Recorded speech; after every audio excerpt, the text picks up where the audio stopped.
Welcome to the world of One Piece, here on One Piece Explained.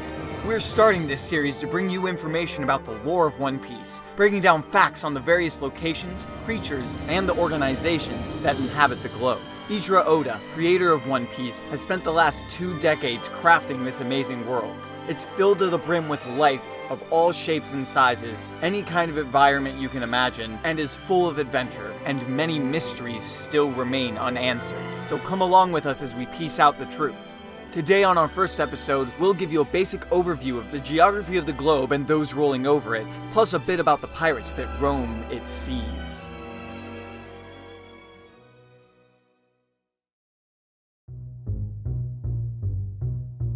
One Piece takes place on a planet that is almost completely covered in water. There is a single megacontinent that circumvents the world called the Red Line. It rises miles above the sea, its sheer cliffs making it nearly impossible to cross.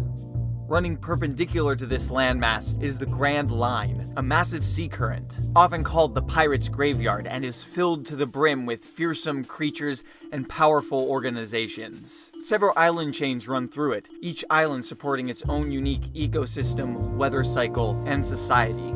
It is isolated from the rest of the oceans by regions called the calm belts. The water in these areas are completely still, and there's no wind for a sail to catch, trapping any ships that stumble into it, and dooming them to be devoured by the sea monsters below. There is only one entrance to the Grand Line, where it and the Red Line meet, called Reverse Mountain, and at the opposite crossing sits the holy city, Marijoa. The rest of the globe is split into 4 giant oceans called the North Blue, South Blue, East Blue, and West Blue. The islands scattered across these blues vary in size, from as small as a village to the size of a country, each with its own unique history, styles, and cultures. We begin our tale in the East Blue, the birthplace of Gold Roger, which is said to be the tamest of the 4 seas.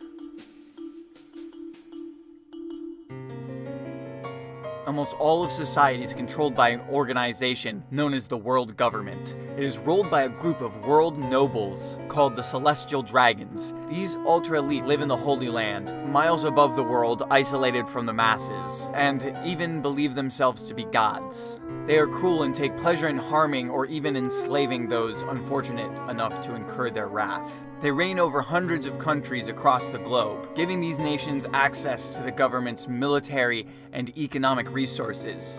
Most countries function as a city-state, maintaining some sort of monarchy or noble system, while answering to the world government as a whole. The World Gov is protected by the Marines, who act as both a military and police force. Marine bases scatter the map, allowing them to answer distress calls quickly. They hunt down pirates and criminals, but ultimately answer to the world nobles. There are officers whose hunger for power and extreme sense of justice can lead them down a more villainous path, but there are many in their ranks who are truly noble and understand that a Marine's true job is to protect the innocent. With the benefits of funding and manpower, they are a powerful organization. The World G is rumored to also have secret groups, trained as spies and assassins, able to clean up problems that could stain the reputation of their militia. They are said to be the most powerful fighters the world government has produced.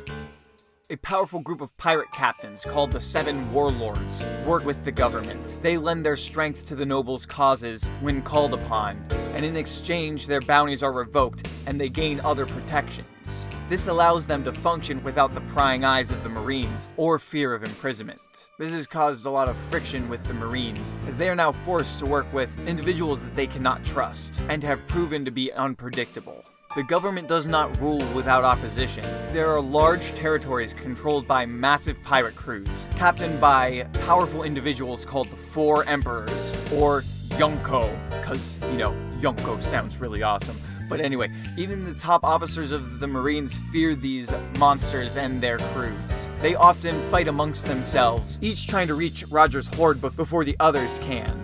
But there is one group that the nobles fear more than the emperors themselves. They are a group of rebels called the Revolutionary Army. They work to undermine the Celestial Dragon's rule. For decades, they've slowly built up their strength, awaiting the proper moment to strike.